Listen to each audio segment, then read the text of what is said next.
Boa noite. Eu sou o Fantasmão e você acaba de entrar em território assombrado. As histórias que você vai ouvir a seguir foram vividas por pessoas reais, em diferentes cantos do Brasil. Se você aprecia esse tipo de conteúdo, curta esse vídeo, se inscreva no canal e ative o sininho. Agora, apague as luzes e prepare-se para mergulhar em pesadelos alheios. No verão abafado de 1992, eu tinha apenas 10 anos e morava em Curitiba. Era uma época tranquila, até aquela noite. Nossa casa era imensa, com mais de 1.200 metros, localizada dentro de um condomínio isolado e silencioso. O lugar era cercado por gramados extensos, uma bela piscina nos fundos, churrasqueira e uma vista deslumbrante para o lago. Naquele tempo, acreditávamos estar seguros ali, ingênuos. Numa noite especialmente quente, meus pais decidiram ir ao supermercado. Meu irmão, com apenas 7 anos, e eu preferimos ficar. Estávamos exaustos após um dia inteiro de brincadeiras. A casa estava praticamente toda aberta, janelas, portas, cada vão exposto ao mundo lá fora. Não temíamos nada. O condomínio era vigiado e a casa contava com um sistema de segurança moderno. Era supostamente impossível alguém entrar sem ser notado, mas naquele dia, algo entrou. Enquanto assistíamos TV, uma brisa gélida invadiu o ambiente, diferente de qualquer corrente de ar natural. Aos poucos, barulhos começaram a surgir, estalidos distantes como passos na grama. O tempo parecia ter mudado e uma névoa branca começou a encobrir a lua e as estrelas. O céu, antes claro, se transformava numa abóbada pálida e opressora. O vento se intensificava, as portas batiam violentamente, as janelas tremiam e os sons ficaram mais nítidos. Havia algo, ou alguém, caminhando pela parte de trás da casa. Corri até meu irmão. Estávamos apavorados, sentindo calafrios que pareciam perfurar nossos ossos. Ouvíamos sons vindo da piscina, como se alguém estivesse mergulhando e nadando ali. E passos pesados e leves pela grama úmida. Algo invisível pisava nas folhas secas e se aproximava. Aterrorizado, peguei meu irmão no colo e subi correndo as escadas. Nosso destino era o escritório secreto dos meus pais, escondido atrás de uma porta falsa dentro de um armário no corredor. Tranquei tudo. Nos encolhemos dentro de uma sala apertada, abraçados no chão, chorando e rezando. Mas os sons nos seguiram. Passos arrastados no corredor, gritos abafados, risadas que vinham de todos os lados da casa. A piscina ainda chacoalhava como se alguém estivesse ali. E então, os aparelhos eletrônicos começaram a ligar sozinhos. Luzes, ventiladores, micro-ondas, televisão, tudo ao mesmo tempo. O sistema de segurança, supostamente à prova de falhas, foi acionado do nada. Em minutos, uma viatura foi enviada, mas até ela chegar, vivemos um inferno. Alguém ou algo tentou abrir a porta atrás da qual estávamos escondidos. A maçaneta girava lentamente, como se uma mão fria a envolvesse do outro lado. Rezei como nunca havia rezado antes. E então ouvimos a sirene da viatura. No instante em que o som ecoou, tudo cessou. As luzes se apagaram, a casa silenciou. A névoa começou a se dissipar, como se sugada pela própria escuridão. Os seguranças vasculharam todos os cômodos. Nada foi encontrado, nenhum intruso, nenhum sinal de arrombamento. Apenas rastros, pegadas molhadas, vindas do lago. Elas atravessavam a grama, passavam pela piscina, cruzavam a sala, subiam as escadas, até o corredor onde estávamos. Terminavam exatamente diante da porta do armário secreto. A maçaneta ainda pingava. Havia uma poça de água bem debaixo dela. Quando nossos pais chegaram e viram a viatura, correram para dentro, desesperados. Nos encontraram trêmulos, chorando. Ao ouvir nossa história, duvidaram. até conversarem com os seguranças. Eles relataram uma anomalia elétrica intensa na região da nossa casa. O sistema de segurança caiu de forma inexplicável, retornando ao normal exatamente quando a viatura chegou. Algo desligou tudo. E depois, como se tivesse terminado o que queria, devolveu a energia. Nunca mais ficamos sozinhos naquela casa. E nunca, jamais, testemunhamos algo semelhante novamente. Mas até hoje, às vezes, antes de dormir, fecho os olhos e revivo aquele som, o da água pingando atrás da porta, e imagino o que estava ali, tentando entrar. Eu nasci e vivi em São Paulo a minha vida inteira. Nunca fui de acreditar em histórias sobrenaturais. Tudo sempre teve uma explicação lógica, até aquela noite. Moro e trabalho na região do Campo Belo. Como o trajeto é curto, vou e volto a pé todos os dias. O caminho passa por cima do viaduto Vereador José Diniz, que cruza a Avenida Água Espraiada. Não é o lugar mais seguro do mundo, mas até então nunca tinha acontecido nada de estranho comigo ali. Era uma terça-feira. Meu chefe pediu para eu ficar até mais tarde. Um trabalho urgente que precisava estar pronto no dia seguinte. Quando terminei, eram 3:30 da manhã.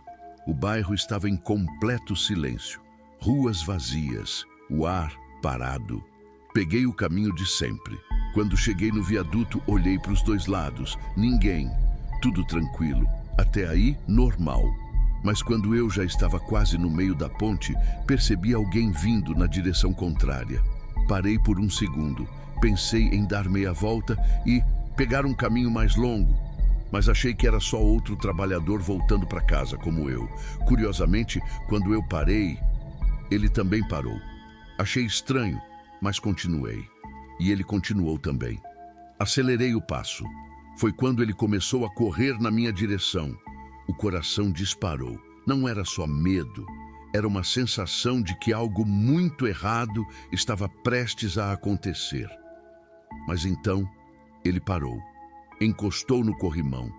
Fiquei aliviado por um segundo, até perceber o que realmente estava vendo. Aquela figura parecia envolta por uma espécie de capa, mas ela não se mexia como tecido. Era como fumaça viva, negra, densa, que se contorcia em torno do corpo dele. Conforme eu me aproximava, ele deu um salto súbito e se equilibrou no corrimão, como se flutuasse. Não segurava em nada. Os braços e as mãos estavam escondidos pela fumaça. Aquilo não fazia sentido. Então veio o cheiro. Um fedor insuportável. Era como carne apodrecida, mofo, sangue seco e alguma coisa química que fazia o estômago embrulhar. E o som, um som seco, irregular, como ossos se quebrando, e uma respiração pesada, ruidosa, quase ofegante. Tentei ignorar. Só queria passar e ir embora dali, mas a curiosidade foi maior. E eu cometi o maior erro da minha vida. Eu olhei para o rosto dele. Ou melhor, tentei. Porque tudo o que eu consegui ver foram os olhos. Olhos completamente negros, fundos, fixos nos meus. Como se me puxassem para dentro de algum lugar sem fundo, sem ar, sem tempo. Um lugar onde nada existia, exceto o pavor absoluto. Naquele instante ele soltou uma gargalhada, um som agudo, insano, que rasgava o silêncio da madrugada como uma lâmina. Eu caí para trás, rolei até a pista, levantei num pulo e saí correndo. Virei para olhar, e ele não estava mais lá. A ponte estava vazia. Nada. Mas então o cheiro voltou. Fraco, mas inconfundível. Eu corri. Corri como nunca tinha corrido na vida. Entrei em casa ofegante, suando frio, as pernas tremendo. Desde aquela noite, nunca mais atravessei aquele viaduto. Nunca mais. E até hoje, quando volto tarde, sinto como se aqueles olhos ainda me observassem, de algum lugar, do alto daquele viaduto, esperando que eu resolva passar por ali de novo. Desde que eu tinha 7 anos, minha vida sempre esteve cercada por coisas que a maioria das pessoas prefere acreditar que não existem. Eu cresci em casas assombradas, plural mesmo. Cada mudança trazia uma nova presença, uma nova sombra. Mas o que aconteceu quando eu tinha 14 anos foi diferente, foi muito pior. Na época, eu morava com meus pais adotivos. Era uma casa grande, aparentemente tranquila. Mas desde o início, algo no quarto do meu irmão adotivo me causava desconforto. Sempre que passava pela porta, eu sentia uma presença agressiva, sufocante, como se algo quisesse me manter longe dali. Certa noite, curioso e inquieto, fui até a porta do quarto dele na ponta dos pés. E foi quando eu senti aquilo. Uma presença tão viva, tão consciente e cheia de ódio. Eu não só percebi ela me percebeu também. E ficou furiosa por eu saber que ela estava lá. Tentei contar para minha mãe, mas ela me cortou friamente. Disse que nenhum espírito poderia entrar numa casa cristã e se recusou a ouvir qualquer outra palavra. Desde então, eu sofri tudo, completamente sozinho. Naquela mesma noite, sonhei com uma criatura, um ser demoníaco, que me encarou nos olhos e disse que eu teria que servi-lo. Eu recusei. Disse que jamais faria o que ele quisesse. Ele respondeu que faria de tudo para me fazer mudar de ideia. Foi aí que os pesadelos começaram. No mesmo sonho, todas as noites, eu corria por uma rua escura. Atrás de mim, uma entidade encapuzada, com uma foice nas mãos, a figura da morte. E sempre que ela ia me tocar, eu acordava suando, com o coração disparado e sentindo uma presença sombria dentro do quarto, como se alguém estivesse rindo de mim na escuridão. Esses pesadelos duraram uma semana, mas o pior ainda estava por vir. Numa dessas noites, enquanto eu lia minha Bíblia, como fazia todos os dias, a minha visão escureceu de repente, como se alguém tivesse apagado a luz do mundo. Pisquei várias vezes, nada. Acendi o abajur, escuridão total, estava cego. Senti um desespero que não consigo descrever. Rezei, supliquei. E depois de uns 10 ou 15 minutos, a visão voltou. Mas essa cegueira voltou todas as noites durante 2 semanas inteiras. Então veio o transe. Minha visão escureceu. E uma música antiga começou a tocar em algum lugar distante, como um cântico sagrado. Quando a visão voltou, eu vi uma procissão dentro de um templo antigo, possivelmente grego, mas completamente ateu. Era como se eu estivesse assistindo a um ritual de adoração invertida. Aquilo só aconteceu uma vez. Graças a Deus. As coisas continuaram piorando. Num final de semana, meus pais adotivos viajaram. Fiquei sozinho com meu irmão. Naquela noite, o medo foi insuportável. Senti que aquilo viria me buscar. Fiquei acordado. Passei 3 noites sem dormir. A paranoia, a tensão, tudo parecia alimentar aquela entidade. Até que percebi, o medo dava força àquilo. Então, exausto, decidi fazer o contrário. Naquela noite, deitei na cama, apaguei a luz e fechei os olhos. Dormi profundamente e pela primeira vez nada aconteceu. Mas na manhã seguinte, eu acordei flutuando. Literalmente, eu estava suspenso no ar, a uns 10 centímetros da cama, sendo chacoalhado violentamente por algo invisível. Senti um bafo quente, podre, como se um cadáver respirasse sobre mim. A agitação durou uns 3 ou 4 minutos, até que fui jogado com força contra a cama. Quiquei, rolei, caí no chão. E isso aconteceu pelas 3 manhãs seguintes. Na última delas, naquela tarde, ouvi meu irmão entoando algo no quarto. A porta estava entreaberta. Espiei e vi ele lendo em voz baixa, em um idioma que eu não conseguia entender. Parecia parte de algum ritual. Mais tarde descobri que ele estava tentando invocar um espírito. Mas ele não realizou o ritual de controle. Ele libertou a entidade dentro da nossa casa. E ela estava solta, sem limites. Voltei para o meu quarto e, com tudo que tinha dentro de mim, rezei para que aquele espírito nunca pudesse entrar ali. Rezei como se minha alma dependesse daquilo. E, estranhamente, nunca mais fui atacado depois disso. Não sei se a proteção funcionou ou se aquilo simplesmente desistiu de mim. Hoje tenho 30 anos e ainda moro numa casa onde há presenças. Mas agora é diferente. O espírito que vive aqui parece brincalhão. Esconde coisas, mexe nas portas, apaga as luzes. Nunca me machucou, nunca me ameaçou. Mas isso é uma história para outro dia. Na penumbra silenciosa de um hospital antigo em São Paulo, escondia-se um segredo sombrio que acabou marcando para sempre a vida do meu tio.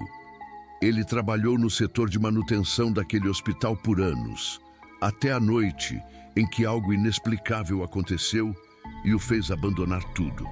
Desde criança, essa história me assombra, porque não era apenas um relato qualquer. Quando ele contava, sua voz mudava, tornava-se vazia, sem emoção, como se reabrisse uma ferida que jamais cicatrizou. Tudo começou com uma porta. Era um quarto na ala psiquiátrica, sempre trancado, sempre evitado. Ninguém entrava, ninguém explicava. Quando meu tio perguntava sobre aquilo, os outros funcionários desviavam o olhar ou mudavam de assunto.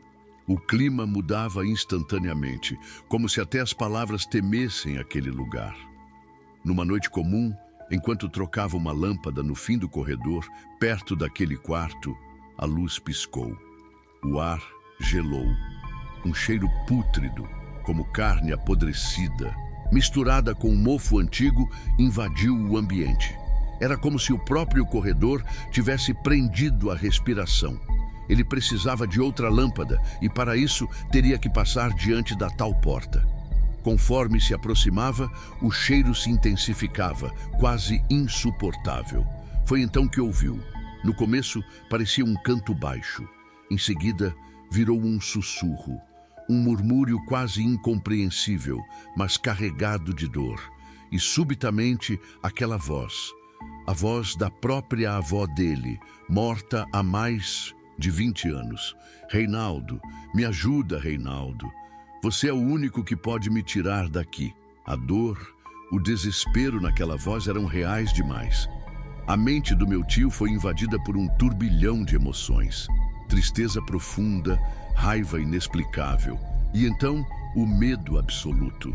Mesmo atônito, ele se aproximou da porta e segurou a maçaneta. Um grito escapou de sua garganta. Sua mão queimou, como se tivesse tocado ferro em brasa. Ele ainda carrega até hoje a cicatriz, uma meia-lua, marcada como selo de algo que jamais deveria ser tocado. Nesse instante, a porta começou a se sacudir com força sobrenatural. Algo do outro lado queria sair. Batidas, socos, arranhões e aquela risada, alta, crescente, ecoando por todo o corredor como se a própria loucura risse dele. Meu tio correu sem olhar para trás. As luzes piscavam.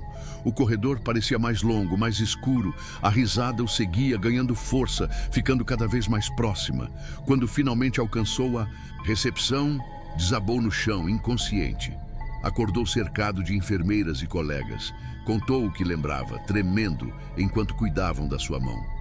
2 faxineiros foram investigar. Voltaram pálidos. Um deles, sem dizer nada, tirou o crachá, pegou o casaco e foi embora. Nunca mais voltou. O outro fingiu que nada tinha acontecido. Dias depois, o faxineiro que se demitiu ligou para o meu tio. Disse que também ouvira vozes, mas era seu irmão falecido quem o chamava. Mesmas sensações, mesma dor. Na manhã seguinte, meu tio comunicou sua saída. O hospital o demitiu imediatamente, pedindo que ele nunca mais falasse sobre aquilo. Ele guardou a promessa. Nunca mais voltou a falar, nem mesmo para a própria esposa. Morreu décadas depois, em paz, mas levou com ele a certeza de que havia algo trancado naquele quarto. Algo que sabia seu nome, seus medos, e que talvez estivesse apenas esperando uma nova voz para chamar. O que havia ali? Um demônio. Talvez algo que se alimenta das emoções humanas? Ou seria aquele quarto uma espécie de prisão espiritual, onde ecos do passado ainda sussurram à noite? Não sei, mas de uma coisa eu tenho certeza. A porta nunca deveria ter sido tocada. Eu tinha 22 anos, era carnaval, e como todo jovem empolgado, queria aproveitar ao máximo. Peguei o carro do meu pai, busquei um amigo e partimos rumo ao litoral. A estrada era longa, mas a vontade de chegar logo fez com que decidíssemos viajar à noite. A viagem parecia tranquila, até que, na metade do caminho, tudo mudou. Na pista contrária, um carro tentou ultrapassar um caminhão, de forma completamente irresponsável. Não havia espaço, era ele, o caminhão, e o meu carro vindo na direção oposta. A única coisa que me veio à mente foi desviar. Joguei o carro para o acostamento e aí tudo virou um borrão. O carro capotou, feio, e eu apaguei. Quando abri os olhos, estava em um hospital. As luzes brancas me cegaram por um segundo e a dor me atingiu logo em seguida. Eu mal conseguia mover os dedos. Meu corpo inteiro parecia costurado de dor, engessado, machucado, confuso. Olhei para o lado e vi o meu amigo sentado ao meu lado, sorrindo, com calma. Perguntei o que tinha acontecido e ele me contou do acidente. Eu tentei me mexer, mas foi inútil. Perguntei se ele estava bem. Ele disse que sim, que não tinha se machucado e que eu não precisava me preocupar com ele. Eu pedi desculpas. A culpa era minha por ter dirigido. Ele me interrompeu e disse: "A culpa não foi sua. Você fez a coisa certa. Podia ter sido pior." Conversamos por um tempo. A presença dele era estranhamente reconfortante. Mas logo depois ele disse que precisava ir. Me despedi. Ele repetiu que eu precisava me preocupar apenas em melhorar e nada mais. Sorriu e saiu pela porta. Logo depois, uma enfermeira entrou no quarto. "Não é hora de ficar falando," ela disse. "Precisa descansar." Respondi que estava tudo bem, que só estava conversando com meu amigo. Ela parou, olhou em volta. "Que amigo?" "O que acabou de sair," respondi. "O que estava comigo no carro." A expressão dela mudou, ficou pálida. "Mas ninguém saiu deste quarto. Eu estava do lado de fora o tempo todo." "Como assim? Ele estava aqui. Ele falou comigo." Insisti. A enfermeira demorou a responder. Respirou fundo. "Sinto muito, mas seu amigo não sobreviveu ao acidente. Ele morreu pouco depois de chegar ao hospital." Minha mente recusava aceitar aquilo. Eu vi ele, eu falei com ele, eu senti ele ali. Mas quando minha família chegou mais tarde, confirmou o que a enfermeira disse. Ele tinha mesmo partido. Desde então, nunca mais consegui ver o mundo da mesma forma. Eu não sei o que foi aquilo. Alucinação, um sonho lúcido causado pelo trauma? Ou será que ele realmente veio se despedir? Para me dizer que estava tudo bem? Que me perdoava, que eu fiz o que pude? Eu não tenho respostas, mas no fundo do meu coração eu sei, ele esteve lá, só mais uma vez, para me confortar, antes de seguir o próprio caminho. Em 1987, eu tinha apenas 8 anos, quando minha família se mudou para uma rua linda, cheia de crianças brincando pela calçada. Mas, como quase todos ali eram garotos, acabei me aproximando de Daniele, uma menina 2 anos mais nova que eu. Daniele morava em uma casa grande de 2 andares. Seu quarto ficava no final de um corredor no 2º andar. Ao lado ficava o banheiro e depois o quarto da irmã mais velha, Ângela. Sempre que eu ia à casa dela, nós passávamos a tarde em seu quarto, brincando e conversando. Já éramos amigas havia algum tempo, quando ela começou a me falar sobre Karen. Segundo Daniele, Karen era uma garota que havia morado naquela casa muito tempo atrás. Ela ficou muito doente e morreu. Daniele e a irmã contavam que às vezes Karen aparecia à noite para brincar com elas.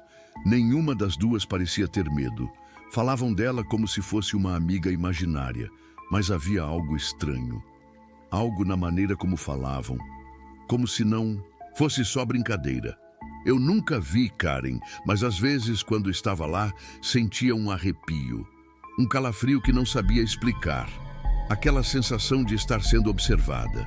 4 anos se passaram. Daniele e sua família se mudaram.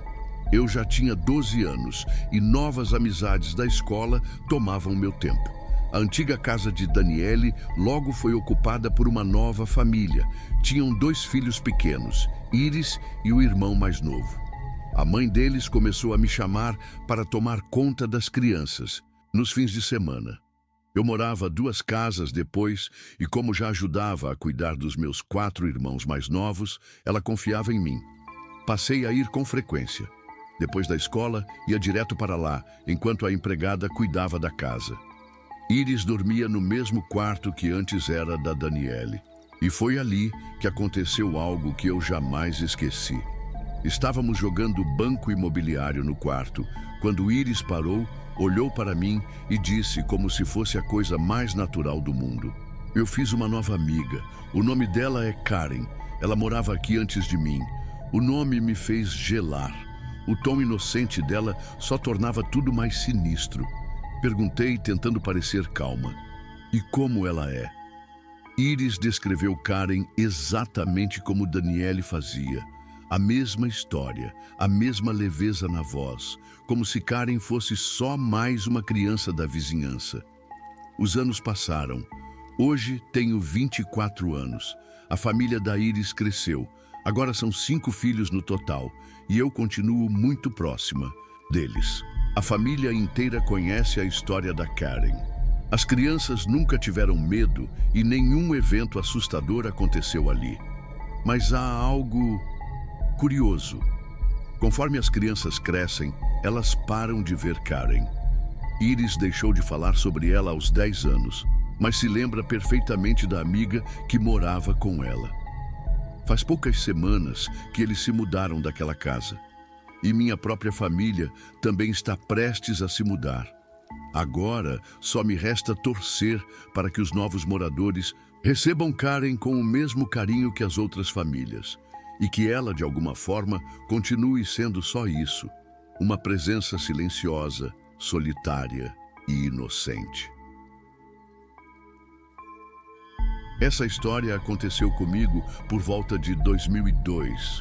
E por mais absurda que pareça, ela foi completamente verídica. Um amigo meu tinha vindo dormir lá em casa. Fizemos tudo o que garotos de 15 anos costumam fazer. Jogamos videogame até tarde, assistimos alguns filmes e rimos das bobagens que só a adolescência permite. Já passava das 2 da manhã quando decidi subir para dormir. Meu irmão e meu amigo ficaram na sala assistindo TV. Enquanto eu subia a escada, senti aquele arrepio familiar, a estranha sensação de estar sendo observado. Isso acontecia com frequência na minha casa, uma presença invisível, um incômodo que surgia do nada. Mas naquela noite era diferente, mais intenso, assustador, quase palpável. Entrei no quarto e fechei a porta. Queria silêncio. Fechei também a cortina da janela, mas o sentimento piorou. Algo, eu não sabia o que, parecia me observar. Algo do outro lado, algo dentro do quarto. Apaguei a luz, deitei na cama e comecei a me ajeitar. Deitado de lado, eu tinha uma visão parcial da cama do meu irmão, que ficava ao lado da minha. E foi então que vi. Debaixo da cama dele, havia algo me observando. 2 olhos vermelhos, imóveis, penetrantes. Me encaravam da escuridão, e o que quer que fosse começou a se mover. Lentamente, rastejando em minha direção. O medo me atingiu como uma descarga elétrica. Pulei da cama sem nem pensar e corri escada abaixo com mais velocidade do que jamais pensei que fosse capaz. Cheguei na sala gritando: "Tem alguma coisa debaixo da sua cama?" Meu amigo e meu irmão ficaram me olhando, assustados. Subimos juntos para investigar. Olhamos debaixo da cama dele, depois da minha, depois no armário. Nada. Nenhum sinal daquilo. Nenhum rastro. Talvez, e eu odeio pensar nisso, aquilo tenha saído dali antes de voltarmos. Talvez tenha se escondido no quarto da minha mãe ou do meu tio. Mas claro que a gente não ia acordar ninguém, dizendo que estávamos procurando um monstro embaixo da cama. Hoje já se passaram muitos anos. A sensação estranha naquela casa desapareceu. A vida seguiu, mas uma coisa é certa: eu nunca mais olhei embaixo da cama do meu irmão antes de dormir. Naquela noite havia algo ali, algo que me observava no escuro, algo que se aproximava. Eu não sei o que era. E, sinceramente, eu não quero saber. Mas aqui vai um conselho de quem viu algo que não deveria. Nunca olhe debaixo da cama antes de dormir. Você pode não gostar do que vai encontrar. Na nossa família, sempre foram os gatos que nos adotaram, não o contrário.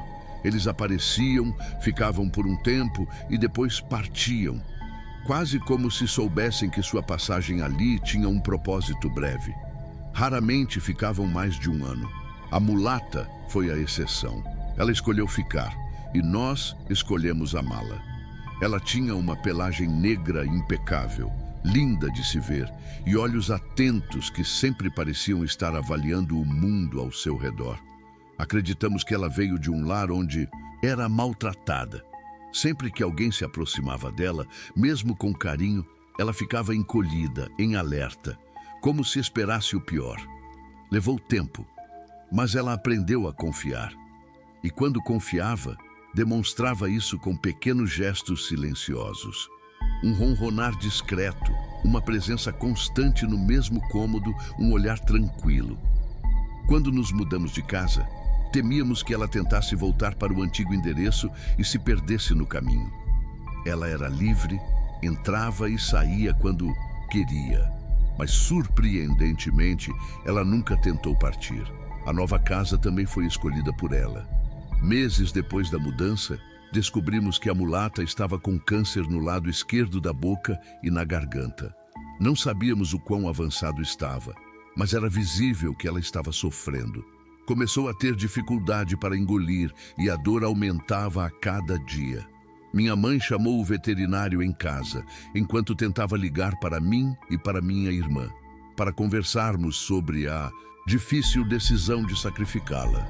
Nenhuma de nós atendeu, e enquanto a dor da mulata piorava, minha mãe precisou decidir sozinha. Ela escolheu deixá-la partir com dignidade. O veterinário foi cuidadoso, gentil, e a mulata não sentiu dor. Minha irmã ficou devastada por não ter conseguido se despedir. Tivemos uma discussão séria por telefone.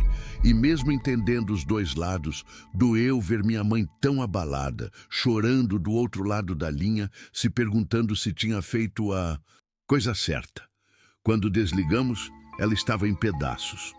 Fui visitá-la no fim de semana seguinte. Sentamos para conversar. E foi quando ela me contou. Na mesma noite da discussão, enquanto estava sentada no sofá, sozinha, mergulhada em culpa, ela sentiu algo estranho. Um calor suave começou a irradiar sobre o seu colo. Era uma sensação familiar, como o calor de um animal enrolado ali. Quando olhou para baixo por alguns segundos, ela viu a mulata. Seu pelo negro brilhava, com o reflexo da luz da sala. Ela parecia tranquila, feliz, e então desapareceu. O calor também se foi, mas aquele momento bastou. Minha mãe nunca mais duvidou da decisão que tomou. Aquele olhar, aquela presença, era tudo o que ela precisava para saber que a mulata compreendia e perdoava. Mais de um ano se passou desde sua partida, mas às vezes, quando estou na casa da minha mãe, ouço miados distantes, e sempre que subo a escada, não consigo evitar olhar para o primeiro degrau, o lugar favorito da mulata. e por uma fração de segundo eu juro que ainda vejo uma sombra ali. A mulata nunca foi apenas um gato. Ela foi família. E mesmo após a morte, ela continua voltando para casa. O fato que vou contar aconteceu em 1999, quando finalmente conseguimos realizar um grande sonho. Compramos nosso primeiro apartamento. Era uma nova fase, cheia de expectativas. Nos mudamos eu, minha esposa e nossos 2 filhos, prontos para começar essa nova etapa. Aproveitamos a ocasião para reformar algumas coisas, entre elas a geladeira, que estava meio detonada. Contratamos um pintor que ficou responsável por buscá-la na antiga casa e entregá-la já pronta no novo endereço. Uma preocupação a menos durante a mudança. Claro, como já era de se esperar, o profissional atrasou. E o serviço que deveria facilitar nossa vida acabou nos deixando na mão. Conversei com a síndica e, por sorte, ela nos autorizou a usar o freezer do salão de festas do prédio temporariamente. O salão era no térreo, bem comprido, em formato de L. Na entrada, você já dava de cara com o primeiro corredor. A cozinha, o banheiro e a parte de apoio para os convidados ficavam ao fundo, na perna do L. Mas havia um detalhe. Um erro de projeto, ou talvez só pura burrice. Não havia nenhum interruptor logo na entrada. Para acender a luz, era preciso atravessar o salão todo, no escuro, até encontrar o primeiro interruptor, e ele só iluminava parcialmente o ambiente. Naquela noite, fomos ao mercado e compramos carnes, frios e refrigerantes. Já passava das 22 horas. Minha esposa e os meninos subiram com as sacolas. Fiquei com os perecíveis e fui até o salão sozinho. Peguei a chave com o porteiro e entrei naquele breu absoluto, repetindo para mim mesmo: tenho 30 anos, não preciso ter medo. Mas a verdade é que, na escuridão total, a gente sempre volta a ser criança. Fui caminhando devagar pelo salão. O som dos meus passos ecoava nas paredes vazias. Tentei tatear a parede até achar o interruptor. Clique. Luz fraca acesa. Um pequeno alívio. Mas quando me virei, vi algo. Uma silhueta. Rápida. Como se alguém tivesse se escondido atrás da parede da cozinha. Era exatamente onde estava o freezer. Meu primeiro pensamento foi: a Flávia está querendo me assustar. Sorri sozinho, achando que ia surpreendê-la de volta. Dei alguns passos em direção à cozinha, mas então algo me paralisou. A Flávia subiu com as crianças e aqui não tem porta nenhuma para se esconder. Na mesma hora, o sangue gelou. Os pelos do braço se arrepiaram. E eu senti uma coisa que nunca senti. Antes, a pele do rosto queimando de dentro para fora. Aquilo não era brincadeira. Abri o freezer com as mãos trêmulas, joguei tudo lá dentro como deu e saí correndo. Nem olhei para trás, nem apaguei a luz.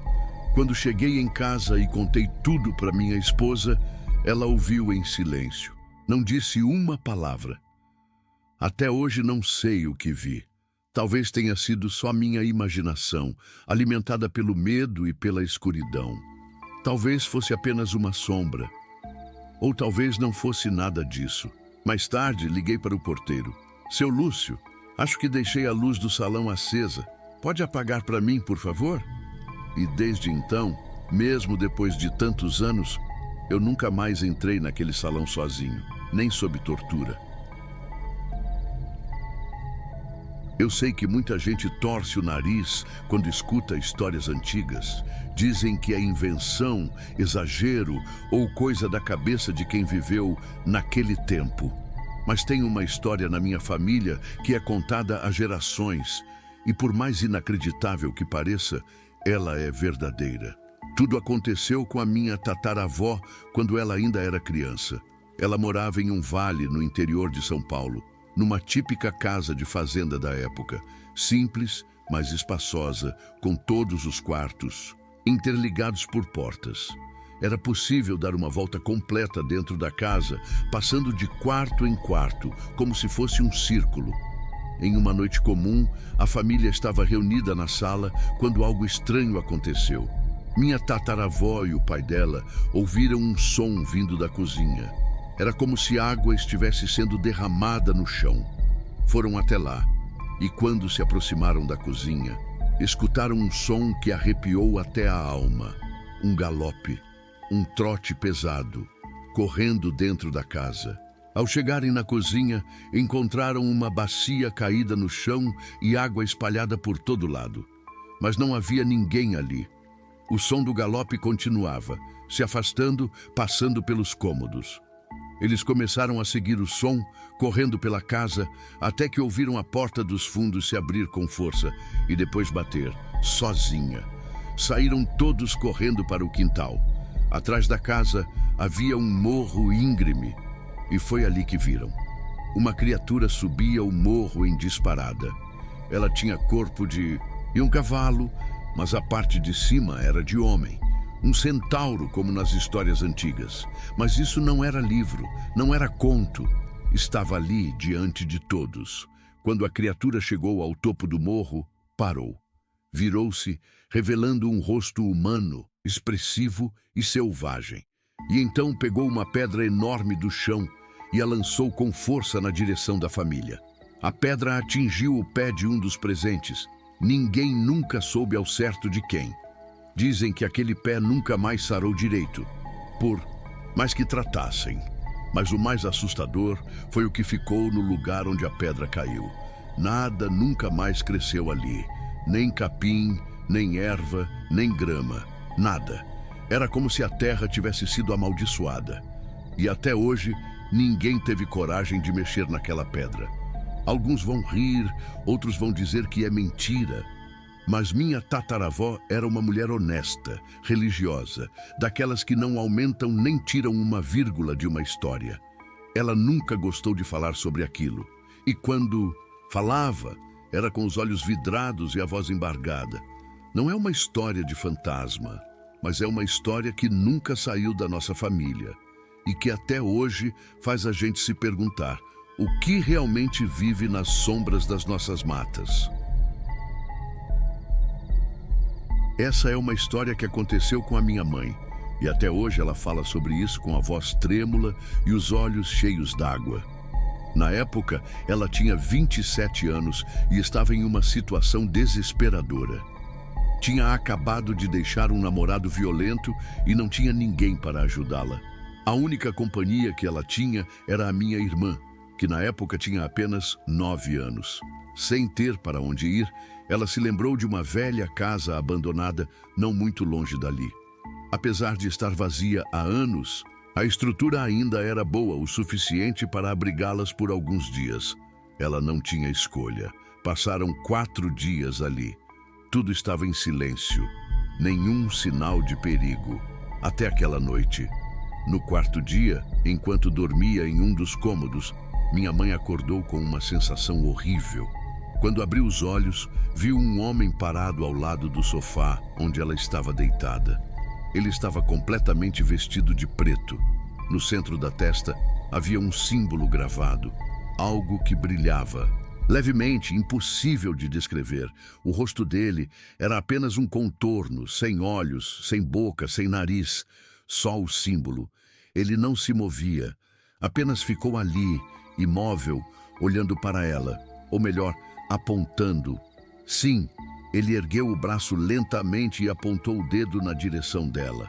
Minha mãe tentou gritar, tentou se mexer, mas estava completamente paralisada. Apenas os olhos se moviam. O pavor que sentia era sufocante. E então o homem começou a flutuar para trás, um pouco acima do chão, e o corpo dela foi junto. Sem que ele encostasse um dedo, ela estava sendo puxada, como se uma força invisível arrastasse seu corpo na direção dele. Eles passaram pela porta do quarto, e ela percebeu para onde estavam indo. A escada. Ela soube ali. Sentiu com todas as fibras do corpo.